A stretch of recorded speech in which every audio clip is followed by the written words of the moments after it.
దేశవ్యాప్తంగా నిర్వహించే జనగణనలో కులగణన చేపట్టాలని కేంద్ర ప్రభుత్వాన్ని కోరారు BC intellectual forum chairman Chiranjeevulu. Hyderabad బషీర్బాగ్లో బీసీల సమరశంఖారావం వాల్ పోస్టర్ను బీసీ సంఘాల నేతలతో కలిసి ఆవిష్కరించారు చిరంజీవులు. ఈ నెల 11న ఢిల్లీలో ఓబీసీల జాతీయ సదస్సు, 12 జంతర్ మంతర్ వద్ద ధర్నా నిర్వహిస్తామన్నారు. సోషల్ జస్టిస్ పార్టీ తరఫున మన చామకూర రాజు గారు ఉన్నారు. అదేవిధంగా వచ్చే సెన్సస్ లో ఈ దేశంలో కులగణన జరగాలి.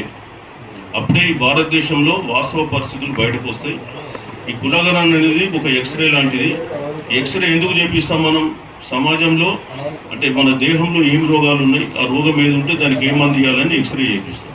అట్లనే ఇప్పుడు కులగణన చేస్తే ఆ దేశంలో ఎవరు వెనుకబడి ఉన్నారు, గత 77 ఏళ్ళ స్వాతంత్ర ఫలాలు ఎవరు అనుభవించారు, ఎందుకు ఈ ఆర్థికపరమైన తారతమ్యాలు రోజుకింత పెరుగుతున్నాయి, ఇవన్నీ కూడా బయటకు వస్తే దానికి మనం ఎట్లాంటి ప్రణాళికలు చేపట్టాలనే విషయం తెలుస్తుంది.